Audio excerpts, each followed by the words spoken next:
أعوذ بالله من الشيطان الرجيم بسم الله الرحمن الرحيم إن الحمد لله نحمده ونستعينه ونستغفره ونتوب إليه ونعوذ بالله من شرور أنفسنا ومن سيئات أعمالنا من يهده الله فلا مضل له ومن يضلل فلا هادي له أشهد أن لا إله إلا الله وحده لا شريك له وأشهد أن محمدا عبده ورسوله أما بعد فإن أصدق الحديث كتاب الله خير الهدى هدى محمد صلى الله عليه وسلم وشر الأمور محدثاتها وكل محدثة بدعة وكل بدعة ضلالة وكل ضلالة في النار يا حي يا قيوم برحمتك أستغيث أصلح لي شأني كله ولا تكلني إلى نفسي طرفة عين لا إله إلا أنت سبحانك إني كنت من الظالمين. Assalamualaikum warahmatullahi wabarakatuh. Apa khabar semua? Sihat? Alhamdulillah, thumma alhamdulillah, kita bersyukur kepada Allah Subhanahu wa taala dengan limpah inayah, pertolongan dan hidayah yang Allah kurnia bekal buat kita malam hari penuh barakah ini. Sekali lagi dapat kita sama-sama bertemu di Dewan Baitus Salam ini untuk kita duduk di atas sebuah jalan ketaatan, iaitulah dia jalan menuntut ilmu, jalan di mana Nabi SAW sifatkan sebagai jalan mudah, jalan singkat untuk masuk ke dalam syurga Allah Ta'ala, bertepatan dengan hadis yang sering kali kita bacakan. Kata baginda SAW, man salaka tariqa yabtaghi fihi ilma sahalallahu lahu tariqan ilal jannah. Barang siapa meniti sebuah jalan untuk dia dapatkan ilmu, pasti Allah mudahkan baginya jalan untuk dia masuk ke dalam syurga Allah Subhanahu Wa Taala. Makanya kita bermohon dan berdoa kepada Allah, semoga kesungguhan kesanggupan ini Allah Taala satukan kita beramai-ramai dalam jannatil firdausil a'la. Amin ya rabbal alamin. Yang keduanya, saya ucapkan ahlan wa marhaban kepada wajah-wajah yang baru hadir ke Dewan Baitus Salam ini, dan saya teringat kata Nabi SAW. Nabi nyatakan, innakum sayatuna aqwamun yatlubunal ilm. Sungguh kalian akan didatangi oleh satu kaum yang mana mereka ni hendak mencari ilmu. Fa idza wajaduhum, saat kalian bertemu dengan mereka, faqulu lahum, sebutlah ungkapan ini kepada mereka, ahlan wa marhaban bi wasiyyati Rasulillah sallallahu alaihi wasallam. Selamat datang kepada pemegang-pemegang wasiat Nabi sallallahu alaihi wasallam. Jadi tugas kita hadir ke majlis taklim bukan setakat untuk memperbaguskan diri, akan tetapi dalam waktu yang sama kita kena ada semangat untuk mengislahkan orang lain juga. Dan ketahuilah, saat kita menjadi saleh, kita dicintai oleh umat manusia. Saat kita menjadi musleh, kita akan diserang dari pelbagai arah. Saat kita jadi orang baik, orang semua sayang kat kita. Kita belanja orang makan, orang sayang kat kita. Kita bagi orang hadiah, orang cintakan kita. Tapi saat kita ajak orang, jom solat, orang akan mempertikaikan. Macam bagus je kau nak ajak aku pergi semayang. Saat kita ajak orang tutup aurat, maka dia akan kata, tak payah nak pandai-pandai ajak aku. Kau jaga kain kau, aku jaga kain aku. Jangan sibuk kain orang. Ahlan wa sahlan wa marhaban. Waalaikumsalam warahmatullahi wabarakatuh. Baik, jamaah yang dimuliakan oleh Allah Subhanahu wa taala, maka pada malam hari ini kita menyambung kembali pembacaan kitab kita Syarah Hisnul Muslim yang dikarang oleh Syekh Sa'id bin Ali bin Wahab Al-Qahtani rahimahullahu taala wa ghafarallahu lah, yang mana pada malam hari ini kita menyambung pada pembacaan kitab kita pada bab yang ke-55, iaitu bacaan salat janazah pada muka surat yang ke 274. Siapa yang memiliki buku boleh buka muka surat 274. Jadi jamaah yang dimuliakan oleh Allah Subhanahu wa taala, sebagai mukaddimahnya kita semua sedia maklum, kita hanyalah makhluk ciptaan Allah yang sampai suatu waktu kita akan wafat. Kita akan meninggal dunia. Ahlan wa marhaban. Terima kasih. Jazakumullahu khairah. Jadi jelas kita semua akan mati bertemu dengan Allah Subhanahu wa taala, dan sebelum kita bertemu dengan Allah, Allah nyatakan kepada kita, wa nabluukum bil khair wa nabluukum bisyarri wal khairi fitnah. Kami benar-benar akan timpakan ke atas kalian dua ujian dulu sebelum kalian mati. Ujian pertama ujian kepayahan, dan ujian kedua ujian kesenangan. Wa ilaina turja'un, dan selepas itu kalian semua akan kembali bertemu dengan kami semula. Justru itu kita semua sedia maklum, sebelum kita wafat dengan wafat yang sebenar, kita telah pun hari-hari Allah izinkan untuk wafat yang sementara. Dan itulah yang dimengertikan dengan tidur. Jadi bila kita bangun saja celek mata, ucapan pertama yang disuruh oleh Nabi untuk kita sebut, Alhamdulillahilladzi ahyana ba'dama amatana wa ilaihin nusyur. Maksudnya bagi isyarat kepada Allah, terima kasih ya Allah, masih bagi aku hidup, dapat aku teruskan hidup, dapat aku mai mengaji, dapat aku dirikan salat, dapat aku bertaubat kepadamu wahai Allah. Ucap terima kasih kepada Allah Subhanahu Wa Taala.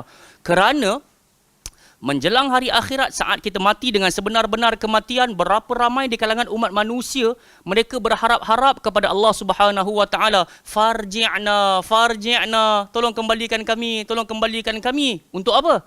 Na'mal salihah, supaya kami boleh beramal salih. Maka kita semua sedia maklum, dunia ini tempat beramal, negeri akhirat tempat hisab. Tempat untuk kita dimuhasabahkan, untuk kita dihitung-hitung dan dilunasi ganjaran-ganjaran ke atas kita. Itu mukaddimahnya. Tayyib. Jadi boleh jadi di kalangan kita, ada di kalangan kita yang mati dahulu, ada di kalangan kita yang yang dimatikan kemudian. Maka dengan itu menjadi tuntutan ke atas kita untuk menyegerakan pengebumian, yang pertama. Dan yang keduanya, dianjurkan untuk kita untuk sama-sama menyiapkan jenazah. Bukan setakat menyiapkan, mandikan, mengkafankan, bahkan kita dituntut untuk mendirikan salat sunat jenazah. Dan di sana ada variasi doa. Ini yang kita nak masuk balik ni. Doa, bacaan salat untuk jenazah. Apa bacaan doa yang diajarkan oleh Nabi SAW? Makanya telah kita sebutkan dua jenis doa pada pertemuan yang sudah, sampai pada muka surat 274 ini, dan malam hari ini insya-Allah kita akan sambung pada muka surat 275. Apa yang kita nak sampaikan tentang sedikit ulang kaji tentang doa-doa yang lepas. Kiranya setiap di antara kita telah pun beramal semisal yang diajarkan sedari kita kecil. Allahumma ghfir lahu warhamhu wa'afihi wa'fu anhu. Kemudian ada lafaz tambahan wa akrim nuzulahu wa wasi' mudkhalahu wa ghasilhu bil ma' wal bard wal thalj, sampailah akhir. Itu variasi yang pertama yang kita dah syarah panjang lebar berkenaan dengan doa tersebut. Pada pertemuan yang lampau telah kita masuk kepada variasi yang kedua, iaitu Allahumma ghfir li hayyina wa li mayyitina. Ya Allah, ampunilah orang-orang yang hidup di kalangan kami, ampunilah orang-orang yang mati di kalangan kami, yang berada di hadapan kami. Wa syahidina wa ghaibina, ampunilah juga orang yang menyaksikan jenazah ini dan juga orang yang tak sempat menyaksikan jenazah ini, yang tak mampu hadir. Wa saghirina wa kabirina, ampunilah orang-orang kecil di kalangan kami, begitu juga orang-orang yang besar di kalangan kami. Wa dzakarina wa unthana, ampunilah lelaki-lelaki kami, ampunilah perempuan-perempuan kami. So pada pertemuan yang sudah kita dah syarah kenapa Nabi minta empat ini secara khusus, kerana secara umumnya Nabi nak bagi isyarat Allahumma ghfir lil muslimina wal muslimat wal mu'minin wal mu'minat. Tapi Nabi variasikan, bukan setakat sebut muslimin, muslimat, mukminin, mukminat, tapi Nabi pecahkan skopnya. Nabi kata ampunilah orang-orang kecil di kalangan kami, budak-budak dan juga orang-orang tua. Ampunilah orang yang datang dan orang yang tak datang. Ampunilah orang yang hidup dan ampunilah orang yang mati. Ampunilah lelaki-lelaki dan ampunilah para wanita. So Nabi khususkan doa. Bukankah Allah Ta'ala sangat menyukai saat kita betul-betul mengkhususkan permintaan kita? Bukan semata-mata minta yang umum. Semisal yang dilakukan oleh kebanyakan orang, lepas daripada solat jamaah, dia hanya ternanti-nanti imam yang membacakan doa. Kemudian dia pun menyebut amin, amin, amin, tanpa dia tahu apa pengkhususan yang sepatutnya dia sendiri minta. Bahkan dia lebih tahu apa yang aku perlu berbanding imam.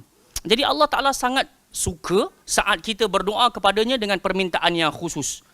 Bahkan Nabi SAW ajar kepada kita, salullah, mintalah kepada Allah walaupun tali selipamu yang terputus. Minta bantuan Allah walaupun tali sandalmu yang terputus. Dan yang kedua, dalam hadis yang lain Nabi kata, mintalah kepada Allah al-milh, garam yang kau guna untuk masak ataupun menggaul lauk paukmu.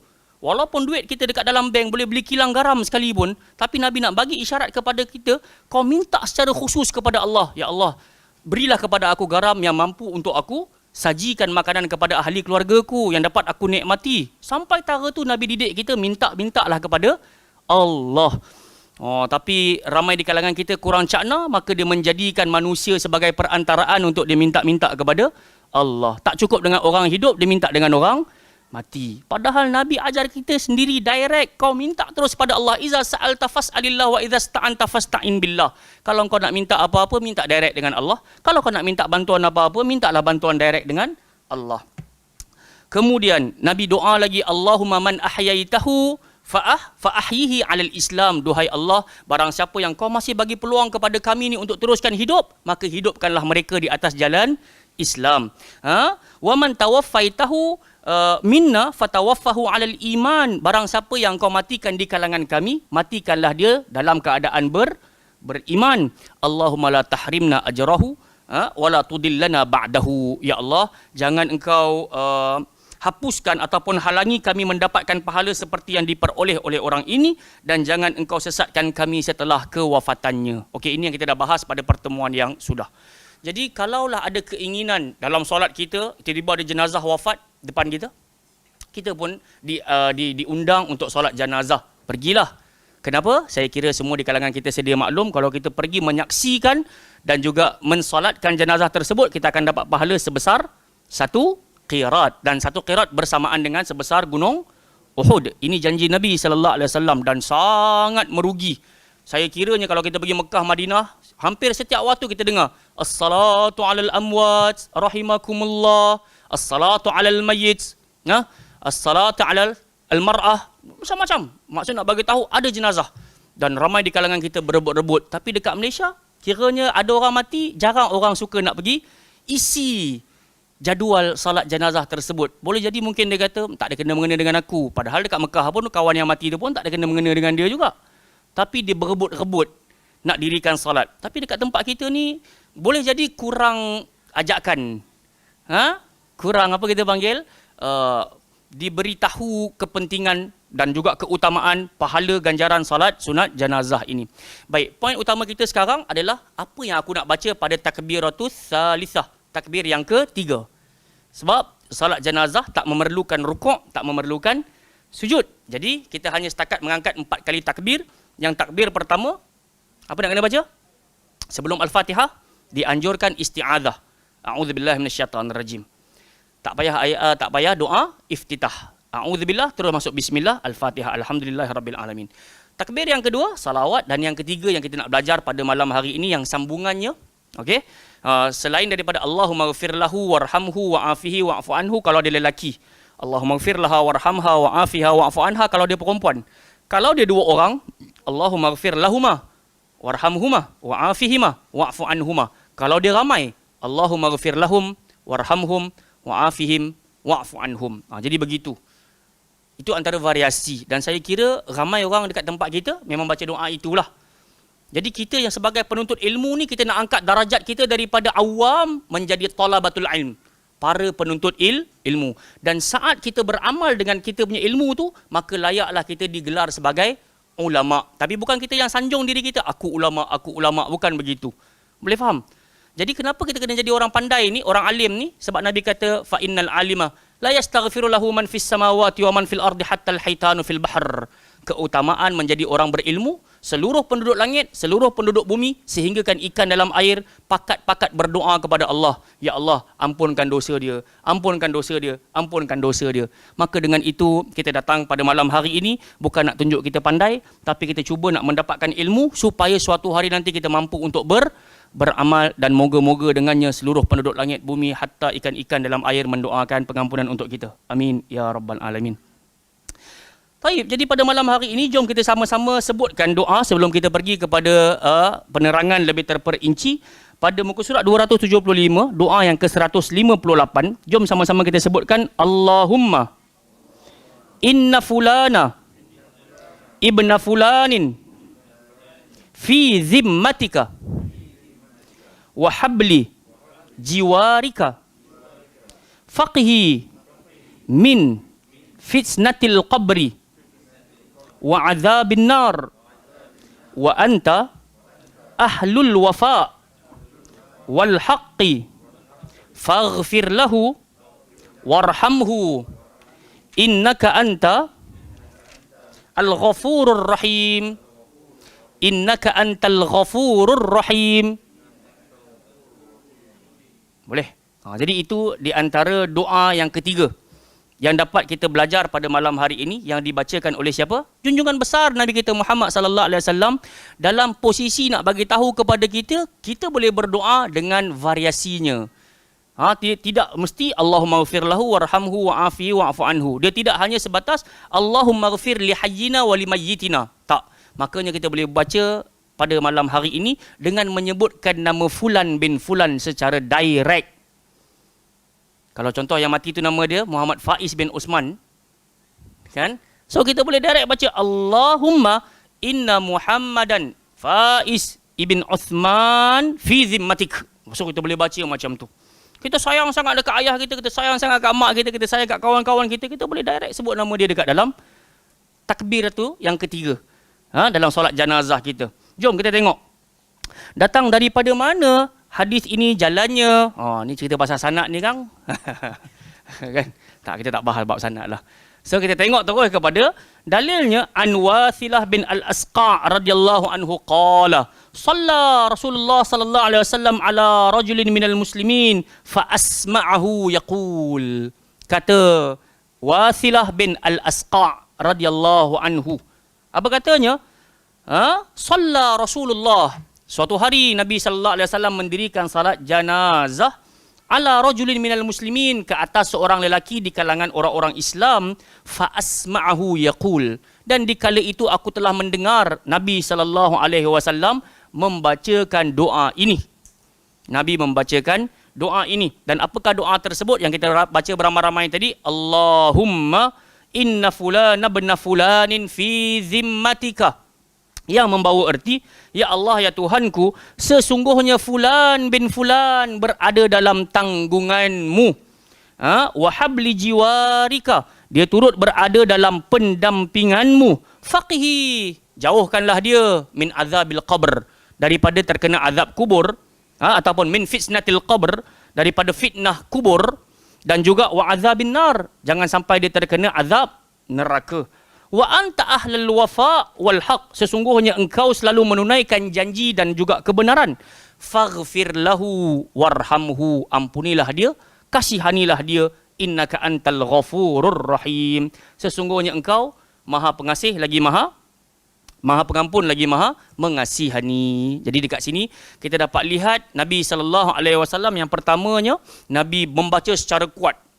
Ketika ditanya, maka yasma'ahu Wasilah Ibn Al-Asqa', ketika mana dia dengar tu, semua ulama-ulama menyatakan maksudnya Nabi baca dengan bacaan yang kuat, tak lain tak bukan yajharu sallallahu alaihi wasallam lit ta'lim, supaya Nabi nak ajar.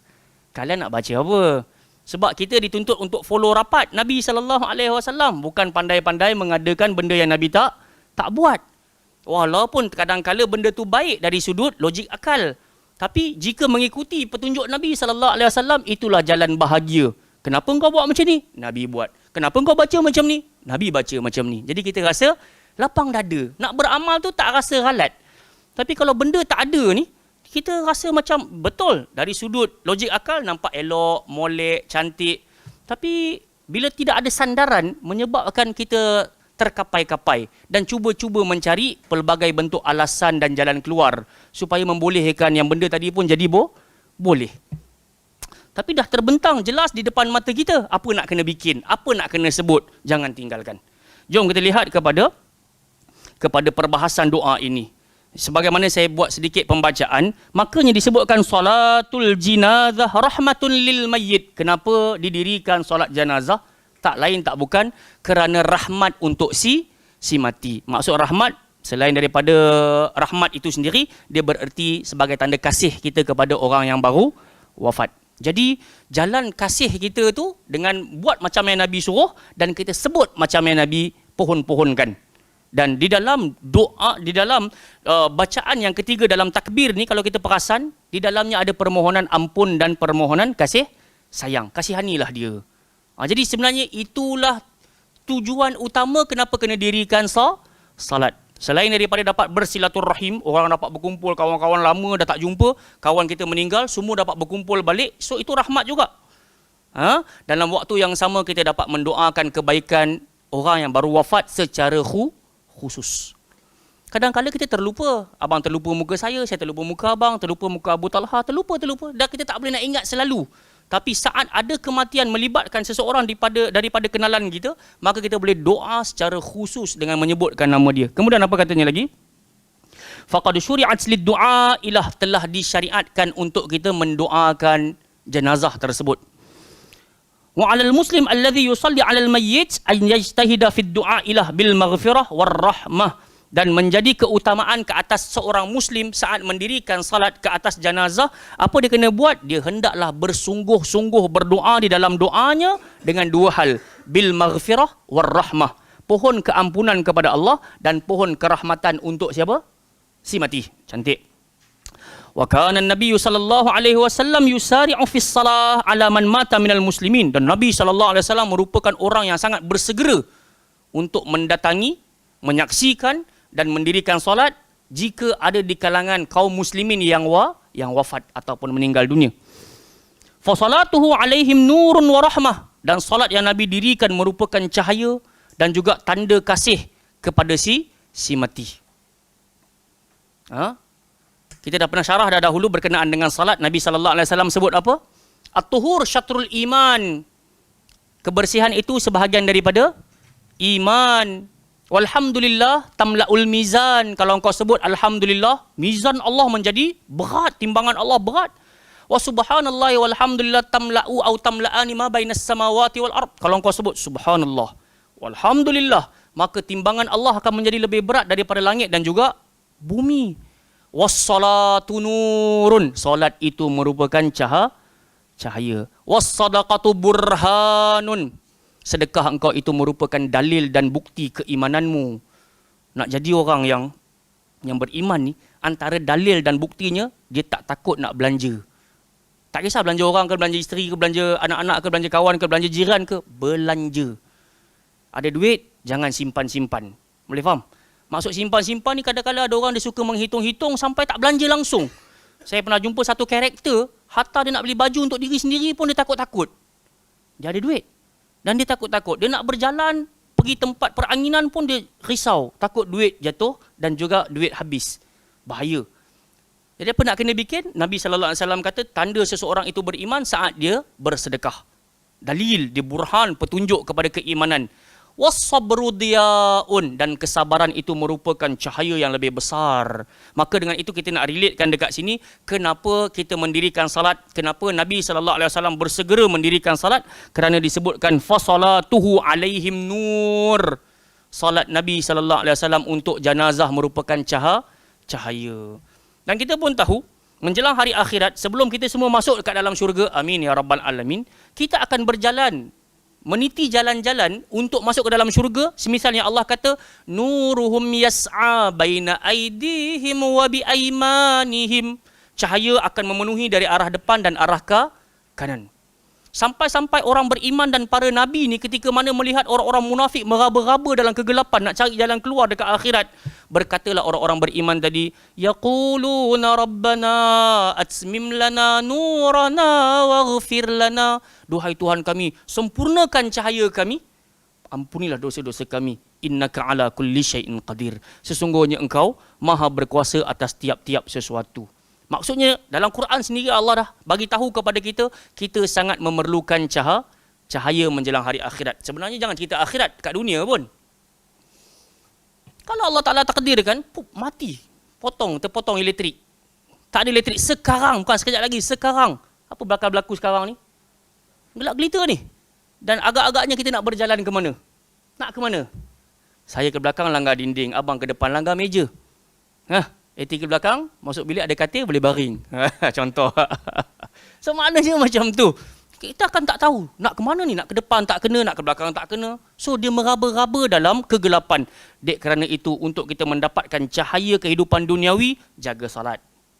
Jaga salat. Jaga hubungan dengan Allah, dalam waktu yang sama jaga hubungan dengan makhluk. Ada orang dia terlalu jaga hubungan dengan manusia, belanja orang makan, buat baik, alih gangguan dari jalanan. Bagus. Tapi dalam waktu yang sama dia buka aurat. Dalam waktu yang sama dia tak salat, tak puasa. Tak jadi juga. Ada orang dia pula jaga puasa dia, qiyamul lail dia, bacaan Quran dia. Tapi dengan orang, muka nak garang. Senyum tak mau. Orang bagi salam tak jawab.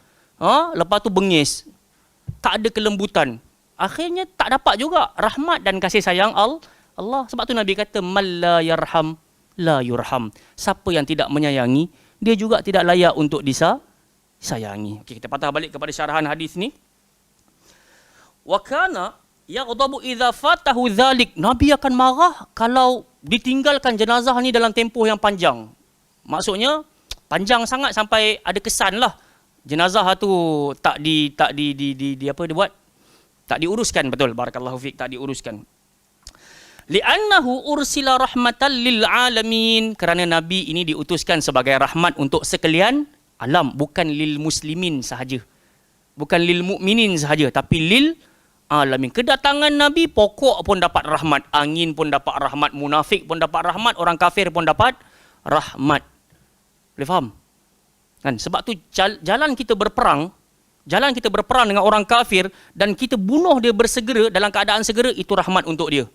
Itu rahmat untuk dia supaya dia mati segera. Dalam posisi kalau dia hidup lebih panjang lagi, maka dia akan menjadi lebih berleluasa kemungkaran dan kejahatan dia. Jadi mematikan dia dalam posisi berperang ni bukan saja pergi bunuh orang ni, bukan. Tengah perang, bunuh dia dengan bunuhan yang cepat, itu rahmat untuk dia. Jelas? Kita tak faham bang? Memang kalau kita berperang dengan orang kafir kat depan kita, kita nak kena tolak-tolak je dulu? Tak ada bang. Kalau kita tolak dia, dipancung kita. Jadi kita nak kena buat apa? Kita kena bersegera bunuh dia, dan itu rahmat untuk dia. Boleh faham? So sama dengan orang munafikin juga. Allah Ta'ala kata, ya ayuhan nabi, jahidil kuffar wal munafiqin. Perangi orang kafir, perangi orang munafik. Munafik lebih bahaya, pasal dia lepak dengan kita. Tapi bila mana kita belah, dia pergi jumpa geng-geng dia. Wa idza khalau ila syayatinihim, mereka menuju kepada setan-setan mereka. Apa kata mereka? Qalu inna ma'akum innama nahnu mustahzi'un. Takkan lupa dah kot. Surat 3. Tak, bukan cerita hebat hafalan. Tak, awal-awal surah Baqarah kan.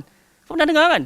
Qalu inna ma'akum innama nahnu mustahzi'un. Kita geng lah sebenarnya. Dia cakap dekat syaitan-syaitan mereka ni. Maksudnya dia punya grup. Dengan kita ni pun dia kata, kami saja lepak dengan mereka je pun. Main-main. Korek-korek rahsia. Innama nahnu mustahzi'un. So Allah Ta'ala kata apa? Allahu yastahzi'u bihim wa yamudduhum fi tughyanihim ya'mahun. Allah juga akan memperolok-olokkan mereka. Allah akan mempermain-mainkan mereka. Dan Allah akan biarkan mereka tenggelam dalam kesesatan mereka dengan lebih dahsyat lagi. Na'udzubillahi min dzalik. Sebab tu dalam hari-hari kita sangat berhajat kepada hidayah. Baik, jemaah yang dimuliakan Allah Subhanahu wa Ta'ala. Wa fi hadzal hadis yukhbiru Wasilah bin Al-Asqa' radhiyallahu anhu bima kana yaquluhu Nabi sallallahu alaihi wasallam fi du'a 'alal mayyit. Maka dengan hadis yang kita baru bacakan beramai-ramai tadi, doa yang kita bacakan, kita sebutkan beramai-ramai tadi, maka disebutkan oleh Wasilah bin Al-Asqa' radhiyallahu anhu betapa Nabi sallallahu alaihi wasallam pernah mengucapkan doa ini di dalam doanya ketika mendirikan salat janazah untuk si mati. Fayaqulu sallallahu alaihi wasallam, maka berkata Nabi sallallahu alaihi wasallam, minta maaf, fayaqul shalla bina Rasulullah sallallahu alaihi wasallam, Nabi mendirikan salat bersama-sama dengan kami, ala rajulin minal muslimin, ke atas seorang lelaki daripada kaum muslimin, ai salat jenazah. Salat apa namanya? Salat janazah. Fasami'tuhu yaqul, kemudian aku, kata Wasilah, aku dengar Nabi sebut, Allahumma inna fulan ibna fulan fi zimmatik, ai fi hifzika wa amanika wa damanika. Ini maksud daripada doa ni. So kita tengok dekat sini. Fi zimmatika ni maksud apa?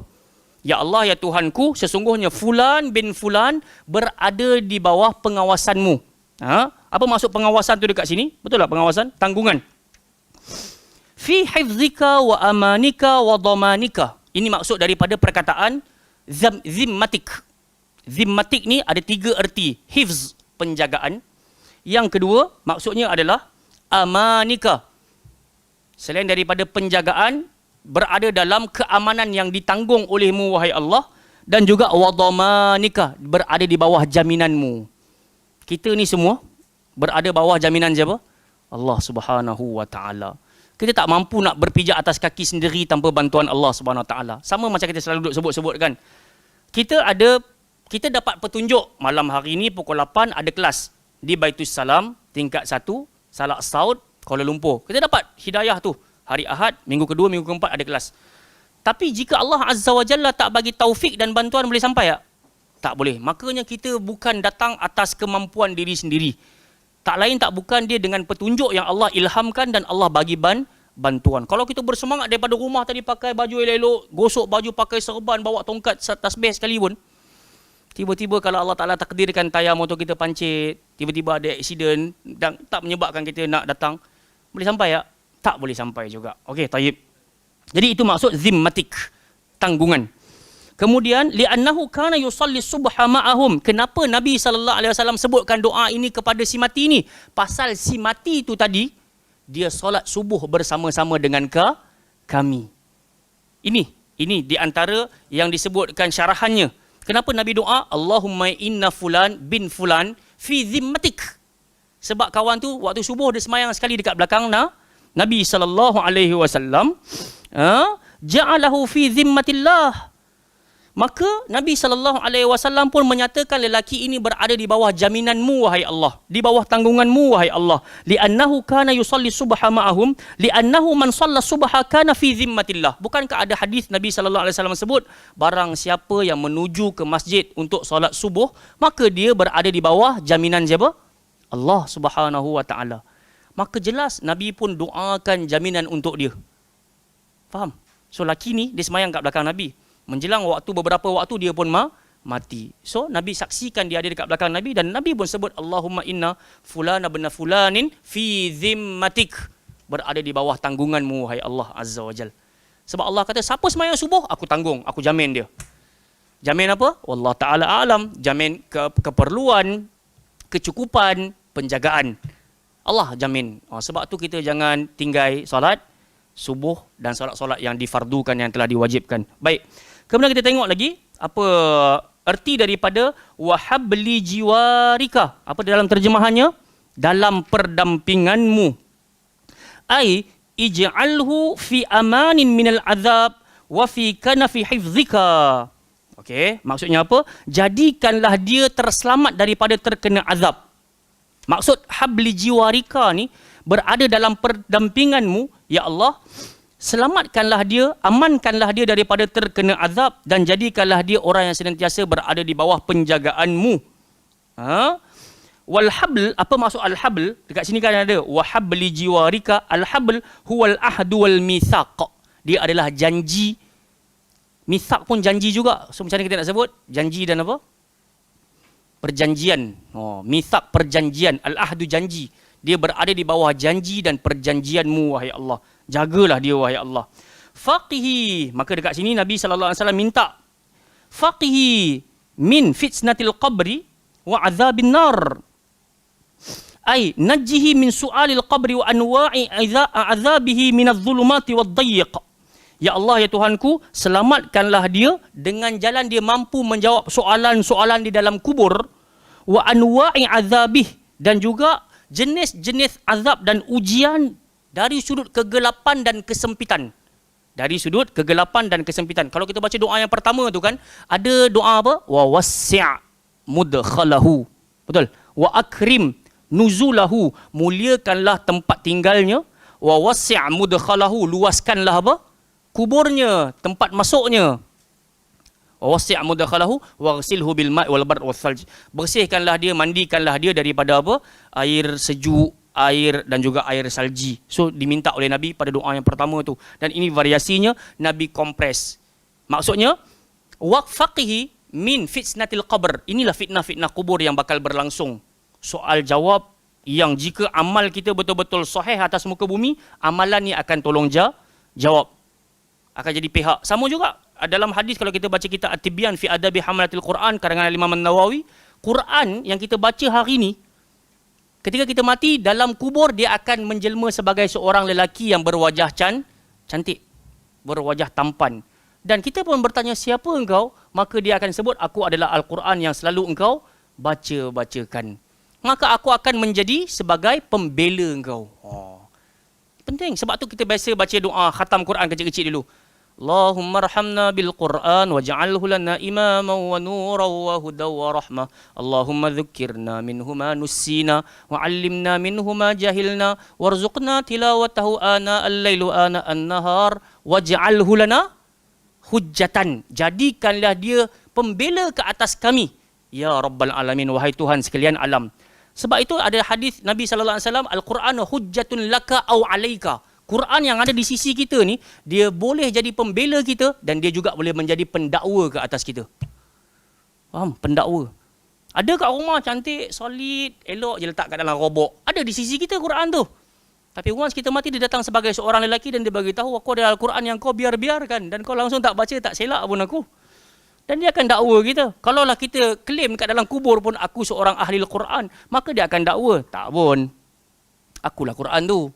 Na'udzubillahi min zalik. Sebab tu Nabi dah pesan pada kita, ta'ahadu hadzal Quran, siapa pun kau, ustaz ke tak ustaz ke, syekh ke tak syekh ke, serban ke tak serban ke, ta'ahadu hadzal Quran, tolong adakan perjanjian dengan Al-Quran. At least berapa muka nak kena baca? KPI Nabi selalu kita ulang-ulang. Berapa? 20 muka surat. Sekurang-kurang ni KPI Nabi letak, bererti satu juzuk. Tapi kalau kita kata ustaz tak mampu, jangan cerita kat ustaz, cerita dengan Allah. Ya Allah, aku tak mampu satu juzuk. So cuba target setengah juzuk, 10 muka.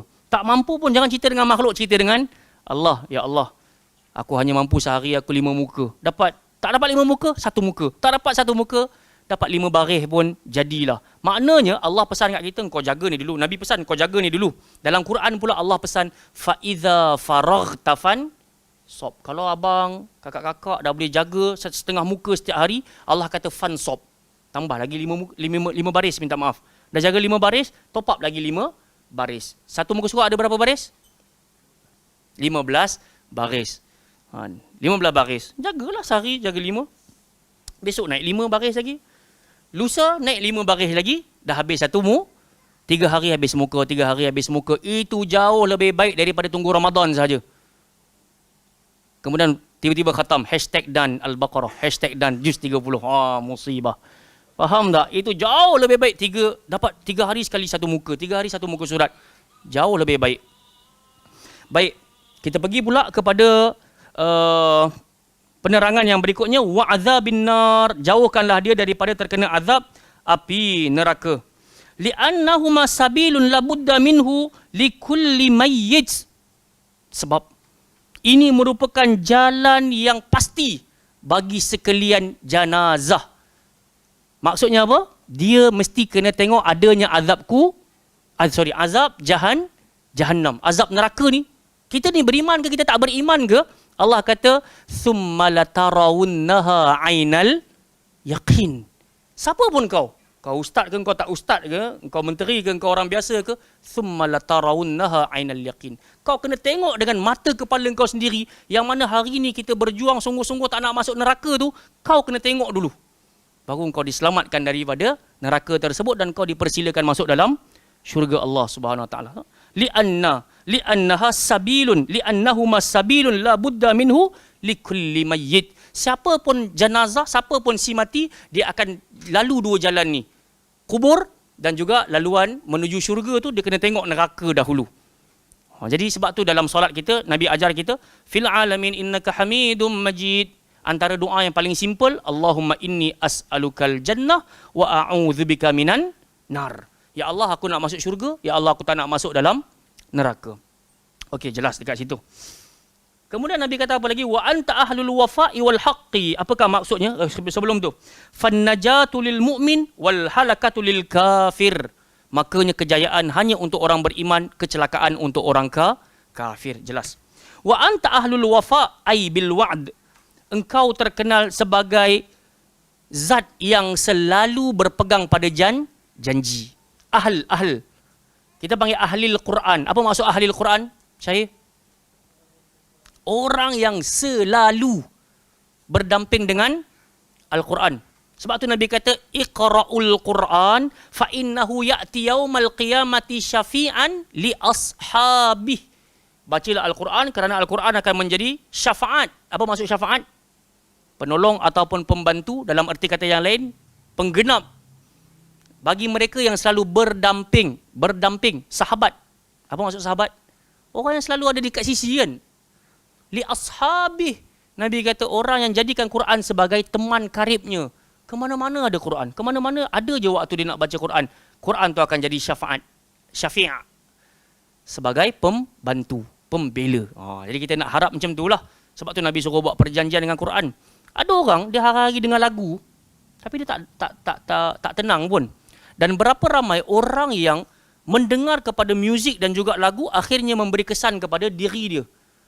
Yang awalnya dia biasa je. Dia tidaklah terlalu syahwat dia tak terlalu tinggi kepada wanita. Dengar? Dia biasa je, dia nampak perempuan A, B, C, D, dia tengok okey biasa je perempuan. Tapi kerana dia dengar kepada muzik dan juga lirik-lirik cumbuanmu, pelukanmu, faham tak? Dia duk dengar tu akhirnya dia masuk dalam hati. Dan akhirnya bila dia lihat tu dia terkenang. Lirik tu, cumbuan, ciuman.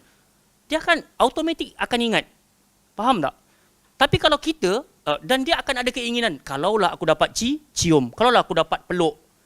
Itu yang dikatakan, jalan paling mudah nak dapat ilmu dengan dengar. Tapi once kita asyik dengar lagu, dia akan bagi impact dalam hati. Dan menyebabkan terrealisasi dengan perbuatan. Kalau kita baca Quran selalu, surah An-Nur ayat 30 untuk lelaki, ayat 31 untuk perempuan, Allah kata waqul lil mu'minina yaghudduna min absarihim. Untuk perempuan waqul lil mu'minati yaghuddna min absarihin wa yahfazna furujahun. Allah kata pesan dekat laki-laki tunduk pandangan. Pesan dekat perempuan-perempuan tundukkan pandangan. Kepada mereka berdua jaga kehormatan diri. Bila kita asyik mulazamah dengan ayat Quran ni, kita tengok je perempuan kita terus. Bukan kata-kata kita bagus. Tapi sekurang-kurangnya, keselaluan kita mendengar Quran baca dengan posisi kita faham maksudnya, menyebabkan kita akan tunduk. Tapi kerana kita duk dengar cumbuanmu, rayuanmu, pelukanmu, dakapanmu, kita akan terarah ke arah tu. Boleh nampak? Sebab tu, muzik dan Al-Quran tak pernah berjalan seiringan. Dia macam dunia dengan akhirat. Siapa jadikan keutamaan dunia dalam diri dia, dia tak akan dapat akhirat. Tapi siapa jadikan akhirat keutamaan dalam dirinya, dia akan dapat bahagian dunia dia. Kita kejar akhirat, bahagian dunia ni kita pasti akan dapat. Dengan jalan usaha sungguh-sungguh lah. Tapi kalau orang selarikan, dia kata setengah jam untuk muzik, setengah jam untuk Quran, dia tak akan jalan sekali. Dia tak akan boleh dapat. Jadi ini di antara pesanan guru kami waktu kami belajar kat Madinah dahulu. Dia kata Madinah ni tempat di mana menaiknya dua hal, kata senior kami. Dia kata sama ada kau cari ilmu ataupun kau cari duit. Sama ada kau cari ilmu ataupun kau cari duit. Kalau kau cari duit, kau akan dapat duit. Dan ilmu kau akan sedikit. Tapi kalau kau cari ilmu, kau jarang dapat duit. Jaranglah, adalah duit. Kita panggil mukafa'ah. Biasiswa tu dapatlah. Kalau kita bantu orang di musim cuti, dapatlah upah dan gaji. Tapi kalau kau jadikan keutamaan kau pada duit, pada harta, kau takkan dapat ilmu. Jadi kami punya senior dulu pesan macam tu kat kami. Pilihlah satu di antara dua. Kau nak ilmu ke, kau nak duit. Dan ini kiranya antara ucapan yang pernah menampar hati-hati kami yang terkesan dengan mewahnya tinggal dekat negeri Madinah. Betul. Mewah. 1000 kali saya kira jauh lebih mewah daripada dekat Malaysia ni. Kalau nak dapatkan income dekat sana. 1000 kali lebih mewah. Tapi saya tak nak ceritalah. Cumanya kita pernah rasa sampai ditegur oleh senior tersebut. Dan kita kata, abang macam mana abang boleh duduk dekat sini berbelas-belas tahun. Maka dia pun kata di antara dia punya rahsia, setiap hari aku laburkan 20 rial untuk aku telefon mak aku. Setiap hari. Dah belas-belas tahun, setiap hari. Telefon mak. 20 ringgit ni 3 minit setengah je kot. Zaman tu kan. Masuk nombor gores tu. Masuk nombor-nombor tu. Kemudian tekan dekat nombor telefon tu. Telefon mak 3 minit setengah habis 20 ringgit. Dia kata 3 minit setengah tu boleh kata hari-hari soalan yang sama. Mak apa khabar? Dah makan ke belum? Cukup ke tak keperluan? Sakit-sakit ke tak? Mak dah makan ubat dah makan ke belum? Itu je soalan hari-hari. Sampailah dia habis PhD dia. Dia kata. Macam tu je. So kita pun kadang-kala kami duit banyak tapi hati tak lapang. Faham tak? Kat Malaysia pun ramai orang macam tu. Duit banyak tapi hati tak lapang. Tapi ada orang duit mukafa'ah tu 800 je sebulan. 800 je sebulan. Tapi dia boleh gunakan untuk telefon hari-hari, habiskan 20 rial, telefon mak, telefon. So kalau 30 hari tu, 600 ya, habis kat situ je. 600 tu habis kat situ je. So, kalau 200 lagi, makan dekat dalam universiti. Baru ni kami sembang dengan salah seorang jamaah Baitul Salam yang dah pergi belajar dekat sana, Lutfi ya. So dia cerita, hari ni makan sehari dekat Madinah RM2. RM2 dapat ayam, berapa saya? Seekor potong 4. Nasi, buah, yogurt, pisang, jus, RM2. sekali makan. Subhanallah. Kita dapat RM2 kat sini. Tak dapat lah. Mengamuk kita. RM2 je. Dapat jus, dapat air putih, dapat kurma, dapat pisang, dapat yogurt, dapat ayam, dapat sayur, dapat nasi. Nasi itu pula, kita pernah duduk kat dalam tu kan. Kalau dia tuang tu, patutlah dulu tumbuh saran saya, alhamdulillah. Betul, wallahi. Banyak portion, memang banyak. Allah Ta'ala hadiahkan duduk kat sana. Boleh tak? Jadi begitulah. Samalah perjuangan kita. Kalau kita cuba dapatkan dunia, kita tak dapat akhirat. Tapi kalau kita cari akhirat, Allah akan jaga dunia kita. Cuma kena usaha sahaja. Baik, tadi dekat mana? Anta ahlul wafa. Iaitu ayyubil wa'd. Engkau selalu menjaga janji. Fallahu la yukhliful mi'ad. Allah Ta'ala tak pernah mungkir janji. Fa anta ahlul wafa liman mata 'ala tauhid alla tu'azzibah. Dan janji Allah, barang siapa yang mati di atas jalan tauhid, Allah Ta'ala tak akan azab. Sebab tu start daripada hari ni kita kena mulazamah la ilaha illallah Muhammadur Rasulullah. Bukankah kita pernah dengar hadis afdal zikr la ilaha illallah. So utama-utama zikir la ilaha illallah. Sebab tu zikir pagi ada option sekali, 10 kali, 100 kali. La ilaha illallah wahdahu la syarika la lahul mulku wa lahul hamdu wa huwa ala kulli syai'in qadir. Demi Allah, hari-hari kita kena sebut. Hari-hari kena sebut supaya sebelum kita wafat dan kita pejam mata, mudah untuk kita mengungkapkan dalam waktu yang sama kita berjalan di atas kefahaman syarat-syarat la ilaha illallah. Maka kalau kita mati di atas kefahaman yang lurus, Allah tu'adzibah, janji Allah, dia tak akan mengazab mayat tersebut. Boleh nampak? Tak bolehlah kita ahli maksiat tiba-tiba mati berharap Allah tak azab. Tak boleh. Kita ada anak 4 orang, 3 dengar cakap, seorang tak dengar cakap. Agak-agak layanan pada yang seorang ni sama ke tak sama dengan 3 ni? Tu anak kita sendiri tau. Bukan anak orang jiran ni, bukan. Anak sendiri. 4 orang, 3 dengar cakap, seorang tak dengar cakap. Pasti layanan dia sedikit berbeza. Boleh jadi dia makan lambat sikit ke, ayam dia kecil ke, Allah Ta'ala alam. Kita cakna tak cakna pasal dia ke. Tapi 3 lagi ni yang dengar cakap ni mesti kita all out. Kau nak apa cakap saja. Baju kau baru beli, nak beli lagi, silakan. Pasal apa? Sayang. Sayang. Baik. Kemudian, walhamdi. Apa maksud alhamdi? Ai, walhamdu wahdaka. Walhaqqi, sepatutnya walhaqqi. Allah Azza wa Jalla selalu berada di atas jalan kebenaran. Bukan atas jalan. Allah selalu berada di atas kebenaran. Allah Ta'ala tak pernah menipu. Kan? Allah Ta'ala tak pernah menipu. Jadi once kita buat sesuatu, Allah kata, man ja'a bil hasanah falahu asyru amthaliha. Satu kebaikan kau buat, aku balas 10. Wa man ja'a bis sayyi'ah fala yujza illa mithlaha. Kalau kau buat satu kejahatan, aku hanya balas satu kejahatan tadi je. Wa hum la yuzlamun. Kau tak akan pernah dizalimi oleh aku. Ni Allah punya janji dan kebenaran Allah Subhanahu wa Ta'ala. Kemudian tengok apa Nabi minta. Faghfir lahu warhamhu. Ampunilah dia, kasihanilah dia.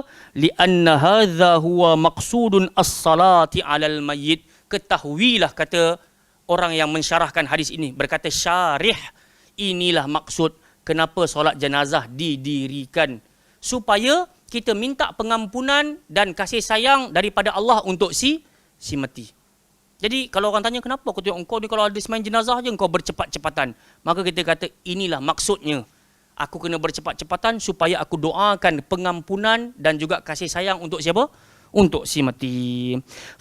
Faghfir lahu. Apa maksud faghfir lahu? Apa dalam buku tulis apa? Faghfir lahu. Ampunilah dia bimahwis sayyiat. Ampunilah dia wahai Allah dengan jalan kau hapuskan kesalahan-kesalahannya. Semua sekali. Kita berharap, ya Allah, bila kita sebut Allahumma ghafir lahu, ya Allah, ampunilah dia dengan jalan kau hapuskan keseluruhan kesalahan-kesalahan dia. Warhamhu, maksudnya apa? Rahmatilah dia bi raf'id darajat, dengan jalan kau angkat darajat dia. Ya Allah, kasihanilah dia dengan jalan kau angkat darajat dia. Saya dah pernah ceritakan hadis di mana seorang lelaki yang masuk dalam syurga, Nabi cerita, hari demi hari darajat dia diangkat-angkat. Sampai dia kata dekat Allah, anna li hadza ya Rabb, macam mana aku dapat ni ya Allah? Maka Allah pun kata bistighfari waladuka laka, hari ini darajat engkau diangkat, angkat pasal anak engkau tak putus-putus minta kepada aku supaya aku ampunkan dosa engkau. Maka hari demi hari darajat engkau diangkat. Sebab tu penting kita kahwin cepat. InsyaAllah. Kahwin. Kemudian dapat berdoa kepada Allah semoga mendapatkan apa? Isteri yang salihah dan zuriat yang salih dan juga salihah. Sebab tu untuk orang yang belum berkahwin, mereka lebih utama untuk beramal Rabbana hablana min azwajina wa dhurriyyatina qurrata a'yun. Kerana nak jadi salih dan salihah ni bukan selepas kahwin. Sebelum daripada kahwin tu sendiri dah kena set aku nak yang macam mana dan bagaimana. Sebab cantik tu subjektif. Kita tengok kawan tu cantik, ada orang tengok biasa-biasa saja, ada orang nampak tak cantik langsung. So subjektif, mata kita berbeza-beza. Tapi at last yang menyebabkan kita berbahagia, kata Nabi SAW, al-mar'atus salihah. Seorang wanita yang sah. Apa ciri-ciri dia? Idza nazara ilaiha sarrathu. Kau tengok je wajah dia, hati kau berbunga-bunga. Oh, isteri aku. Seronok tengok muka isteri. Kadang-kadang kita balik rumah tengok pun, innalillahi wa inna ilaihi raji'un. Pasal dia tak memahami hadis ni. Faham tak? Kain batik kusam, rambut tak bersisir, bedak bagaikan tepung. So dan akhirnya kita tengok, aduh, rumah tak terjaga kan. Pinggan tak dibasuh. Alamak, dia tak. Itulah maksudnya nak jadi salihah ni, Nabi dah bagi isyarat dah, benda yang menyebabkan manusia tu sangatlah berbahagia. Idza nazara ilaiha sarrathu. Kau tengok kau happy. Wa idza amaraha ata'athu. Yang kopi secawan, dia terus pergi buat, tak cakap banyak. Nak brew ke tak payah brew bang? Tak payah, 3 in 1 cukup. Masa kita pun relax, bagus, happy je kan. Dan yang ketiga apa? Wa idza ghaba anha hafizathu. Kalau kau belah pergi kerja, musafir, mana-mana lah kau pergi, terpaksa umrah ke, hafizathu, dia akan jaga diri dia akan jaga maruah kau. Ini ciri-ciri kebahagiaan seorang lelaki, seorang insan, dia dapat isteri salihah. Maka dengan itu, saat mereka mendapatkan zuriat, anak-anak, pastilah orang-orang begini dia akan jaga anak-anak ini dengan memberikan ilmu yang bermanfaat. Maka dengan itu kita pun berkata kepada Allah, warhamhu, kasihanilah dia dengan jalan darajat dia diangkat. So macam mana darajat dia nak diangkat-angkat selepas dia mati? Dia dah tak boleh beramal. So dengan tadi peninggalan zuriat-zuriat tadi tu. Ya Allah, kasihanilah dia dengan zuriat dengan rahmatnya diangkat-angkat. Darajat dia diangkat-angkat. So dia meninggalkan legasi, Allahumma ghafirli dhunubi wa liwalidayya warhamhuma kama rabbayani saghira. Kan? Rabbana ghafirli wa liwalidayya walil mu'minina yauma yaqumul hisab. Kan? Dia doa je dekat Allah. Mak ayah dia tak ada dah, tapi ada bingkisan-bingkisan doa ni untuk yang telah tiada. Menyebabkan Allah rahmati jenazah tadi, Allah tinggikan darajat dia. Boleh faham? Innaka antal ghafurur rahim. Sebagai penutup untuk tazkirah malam hari ini, Nabi SAW puji Allah dengan mengungkapkan kaulah maha pengampun dan kaulah maha pengasih. Apakah maksudnya? Kathirul maghfirah lidzunub. Kau punya pengampunan terlalu banyak wahai Allah untuk memaafkan dosa-dosa yang ada atas muka bumi ni. Dan inilah lafaz pujian yang dahsyat ketika kita kata kepada Allah, innaka antal ghafur. Kau maha pengampun wahai Allah. Dan di sisi engkau ada pengampunan yang sangat besar di atas kesalahan-kesalahan yang begitu banyak. Bukankah Allah kata, ya bani Adam, innaka law ataitani biqarabil ardi minal khataya thumma laqitani la tusyrik bi syai'a la ataituka biqarabiha maghfirah. Wahai anak Adam, kalau engkau datang kepada aku membawa sebesar bumi kesalahan, kemudian kau bertaubat dalam keadaan kau tak mensyirikkan aku. Ramai orang bertaubat tapi dia tak sedar dia mensyirikkan Allah. Faham? Di zaman kita ni, ramai orang berubah daripada taleh menjadi saleh. Daripada fajir menjadi hasan. Daripada jahat nak jadi baik. Dan dia pun berubah dengan pakaian dia. Pakai jubah, pakai serban. Macam-macam lah kaedah. Dan dia sangka aku telah berubah. Dalam hadis ni Allah kata, Thumma laqitani. Kau berubah, engkau bertaubat, kau bertemu dengan aku.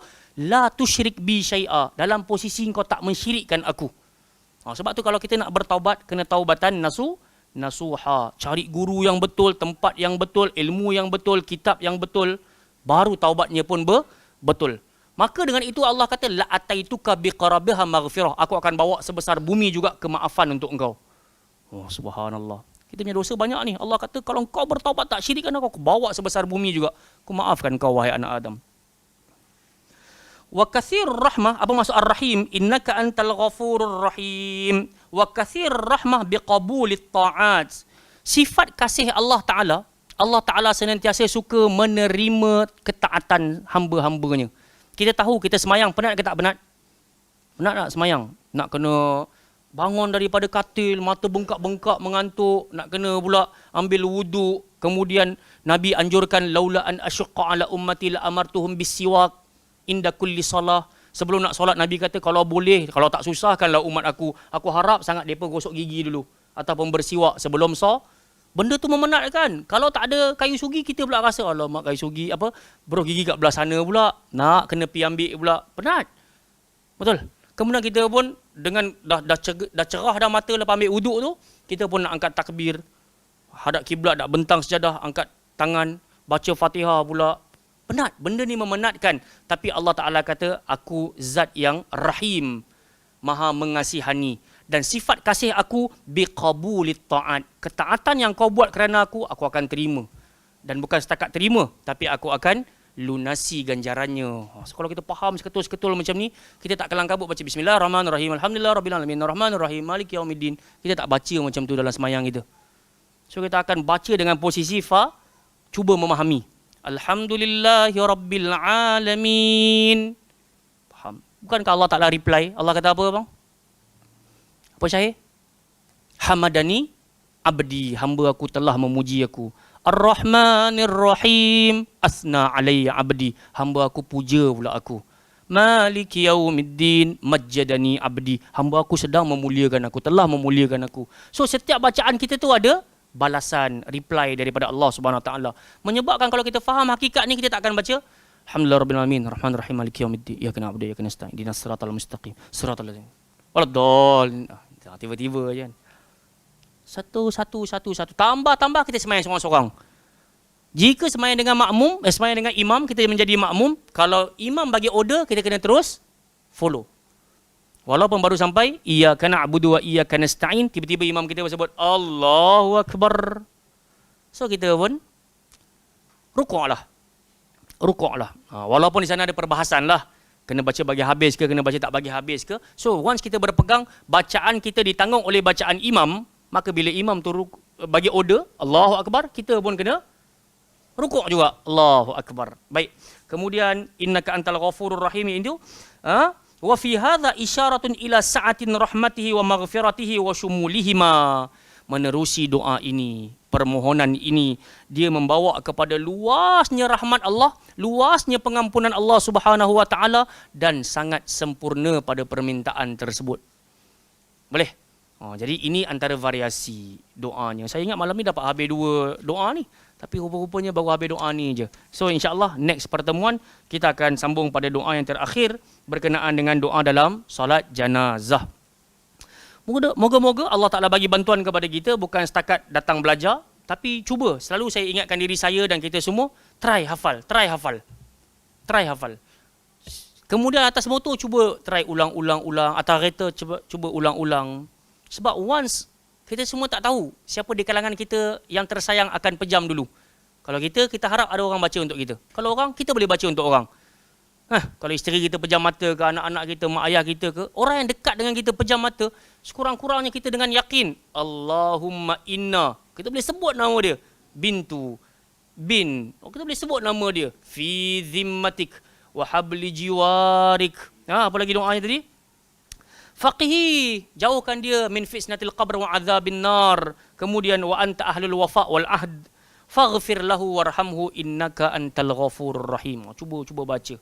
InsyaAllah, kalau kita berhajat, Allah mesti bagi. Okey. Yang baik pasti datang pada Allah Ta'ala. Silakan soalan. Assalamualaikum warahmatullahi wabarakatuh.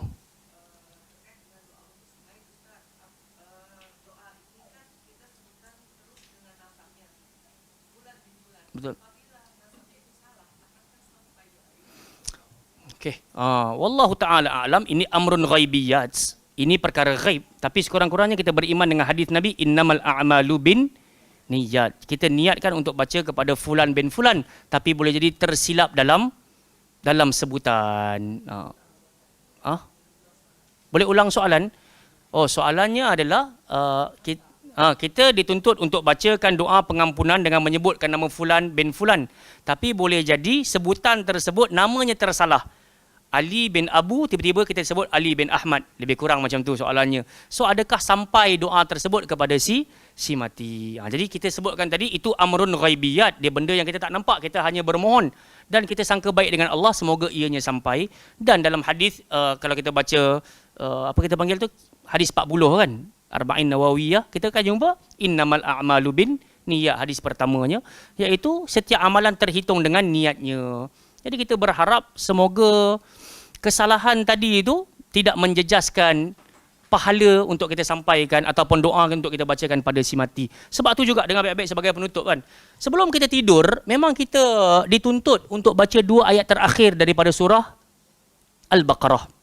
Di dalamnya ada doa, Rabbana la tu'akhidna in nasina au akhtana. Duhai Tuhan kami, jangan sakiti kami kalau kami terlupa, kalau kami tersalah. Sebab hakikat nama pun manusia, wa masummiyal insan illa linasih. Manusia dinamakan insan sebab dia banyak lupa dan leka dan lalai. Jadi biasalah tersalah nama, tersalah sebut. Moga sampai dan Allah Maha tahu ianya sampai ataupun tidak, dan dialah Allah penyempurna kepada setiap balasan. Semoga yang baik-baik untuk kita dunia dan akhirat. Amin ya rabbal alamin. Masya-Allah. Boleh baca? Boleh, tak jadi masalah. Cuma tajuk besar kita hari ini doa ketika salat janazah. Kita dengar Wathilah bin Al-Asqa, dia kata, aku dengar Nabi baca time salat. Maksudnya doa ni dia termasuk dalam keumuman. Boleh sahaja, tapi khususnya pada waktu salat. So kalau dekat luar kita sayang kat mak ayah kita, kita boleh baca je. Allahumma inna fulan. Boleh. Tak dalam bahasa Arab pun tak apa.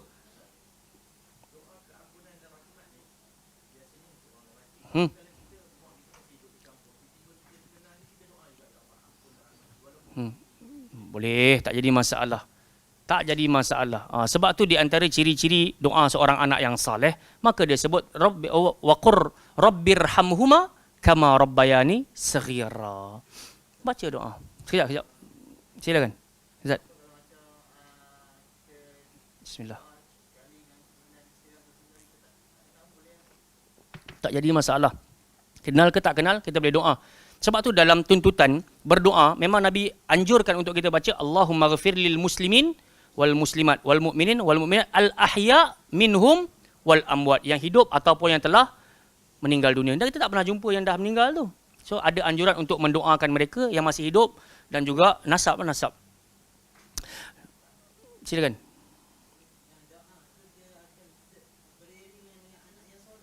Sahih. Syarat dia mesti salih. Baca surah Ar-Ra'du, Allah kata jannatu adnin yadkhulunaha wa man salaha min abaihim wa azwajihim wa dzurriyyatihim.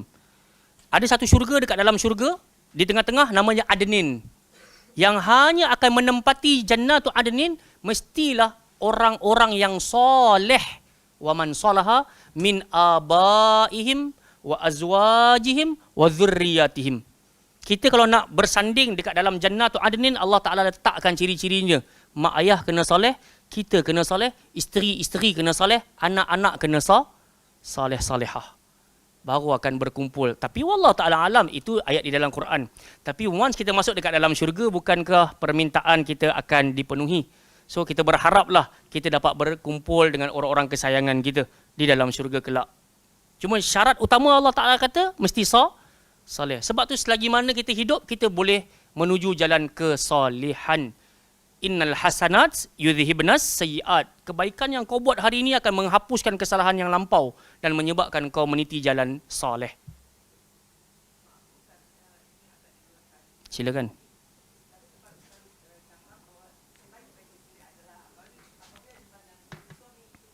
Betul.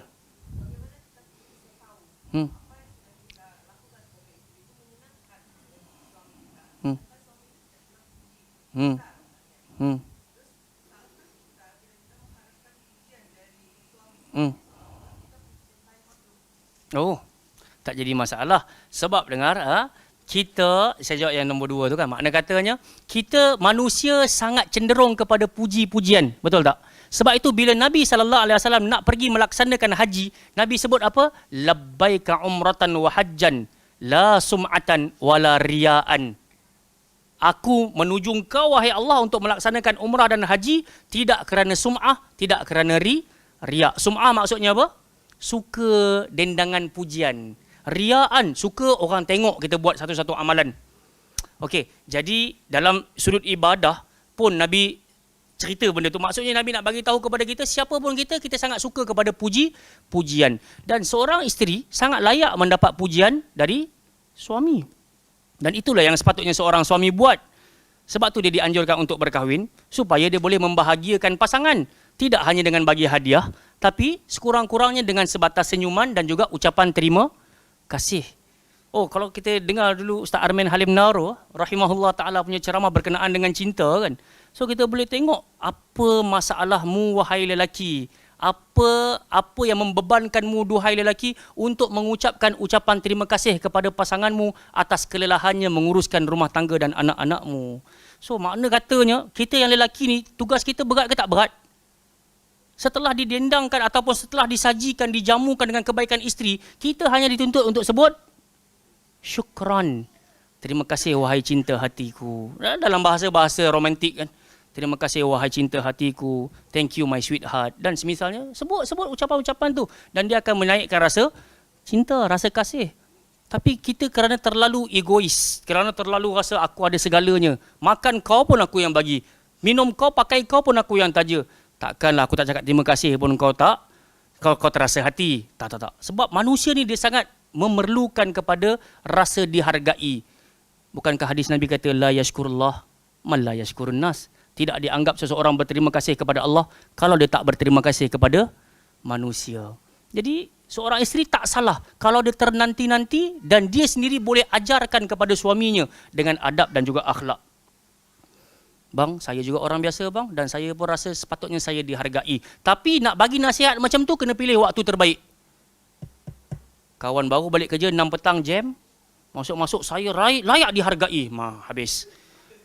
Abang habis kerja pukul 5, 6 suku baru sampai rumah. Pi mana? Tak jadi. Dia tak boleh. So, antara jalannya bagi makan dan cantikkan tempat tidur. Kemudian setelah suamimu terpenuhi hajatnya, penuhi syahwatnya, kemudian sampaikan apa yang kau nak sampaikan. Dan ucapan kritikan yang terbaik, jangan tinggalkan perkataan tapi. Jangan tinggalkan perkataan tapi wahai para isteri. Faham ke? Tak faham? Abang ni, suami dia kata, aku malam ni teringin nak makan mi goreng. Yang isteri kata, aku teringin makan nasi ayam. So, jalan dia nak makan nasi ayam tu, dia jangan terus tak nak makan mi. Ayang nak nasi ayam. So, suami tadi, lantak engkau lah. Dia akan marah. Faham? Tapi kalau dia kata, bang, mi goreng kat kedai tu memang sedap. Tapi nasi ayam kedai tu lagilah sedap bang. So, suami, oh iya ke?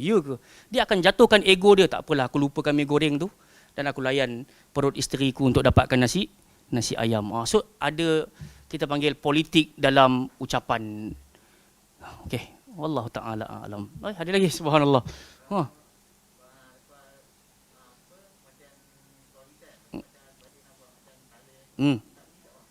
Kalau tak pergi pun tak apa.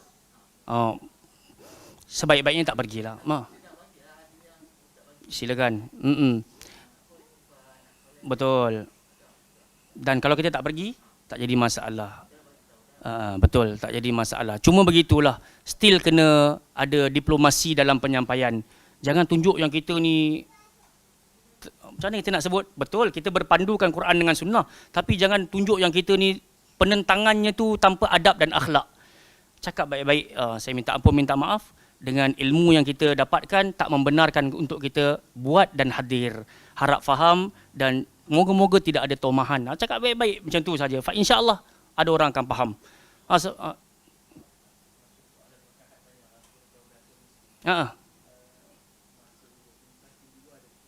Bismillah.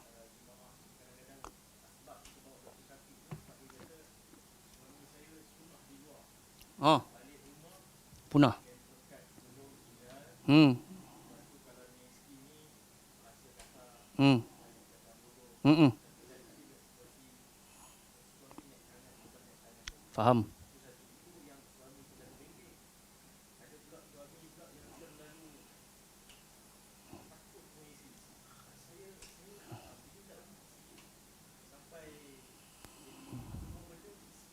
Tentukan.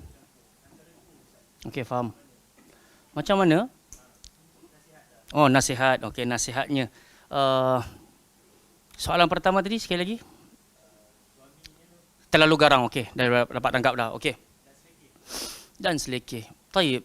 Sebab tu Allah Taala sebut dalam surah Al-Baqarah, innallaha yuhibbut tawwabin wa yuhibbul mutatahhirin. Allah Taala sangat cinta kepada orang yang bertaubat dan orang yang bersih. Bersih ini maksudnya bukan setakat bersih hati, tapi bersih pada penampilan. Saya selalu sebut untuk nasihat diri saya dan kita semua adalah duta kepada agama ni. Kita represent siapa dia, apakah itu Islam, siapakah menjadi follower Nabi Muhammad sallallahu alaihi wasallam. Banyak kita baca kitab Syama'il Muhammadiyah, Nabi ada koleksi celak, Nabi ada koleksi perfume, Nabi ada koleksi baju-baju yang indah, Nabi ada koleksi pedang, Nabi ada koleksi kuda dan unta. So nak menunjukkan versatile. Nabi seorang kolektor. Tak salah kalau mampu dan tak membazir. Sebab tu sebelum Nabi wafat, barang-barang berharga apa Nabi buat? Infak. Yang baik-baik semua Nabi infakkan. Jadi saya nak patah balik kepada soalan tadi. Kita datang majlis ilmu yang kata kita belajar sunnah ni, poin utama dia bukan untuk memperkeraskan hati. Kita lunak dengan orang luar, tapi kita keras dengan orang dalam. Bukankah Nabi kata khairukum li ahlihi wa ana khairun li ahli? Sebaik-baik kalian orang yang terbaik terhadap family kalian dan aku orang terbaik terhadap family aku. Kalau aku buat baik dengan family aku, kalian umat aku follow lah. Faham? Bukan hanya pada berdentum-dentam pada 2, 3 dan 4. Tapi yang satu pun tak terjaga kebaikannya. Faham maksud saya? Bila pergi kat orang ni, kau ni bila nak tambah, nak tambah apa benda? Quran pun semuka tu tak berubah-ubah. Faham tak? Jadi, jangan. Kita belajar sunnah ni, bukan untuk nak memperkeraskan hati. Jadi kalau kita betul-betul nak nampak kita punya tanda ikhlas mengikut Al-Quran dan sunnah, antara jalannya kita berbuat baik kepada siapa dulu? Isteri dan anak-anak. Ibda' binafsika wa biman ta'ul, kata Nabi. Kau mulakan dengan diri kau dahulu. Jangan kedekut dengan diri. Beli jam, beli baju, beli kopiah, beli kasut, beli motor, beli kereta. Beli. Mula dengan diri kau dulu. Kemudian jaga orang yang berada di bawah tanggunganmu, baru yang lainnya. Kalau kau boleh berani untuk diri kau, untuk orang lain no problem dah. Kalau kau boleh buat baik dengan isteri kau, maka dengan orang lain pun no problem dah. Tapi kalau kau berkira untuk diri kau, kau berkira dengan isteri kau, dengan orang lain pun kau akan berkira-kira. So kena berhati-hati. Kan? Dalam Quran banyak Allah kata wa anfiqu, belanjakan. Belanja. So bukan simpan. Tapi kena ada rancangan. Ya ayyuhalladzina amanu sabiru wasabiru warabitu. Wahai orang-orang beriman, bersabarlah, tambahlah kesabaran, adakan perancangan.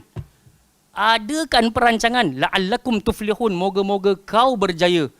Ada duit, adakah rancangan? Yang ni apa kita panggil? Bayar hutang, bayar elektrik, bayar tuition, bayar duit kereta, duit minyak. Adakah perancangan? Berjaya engkau.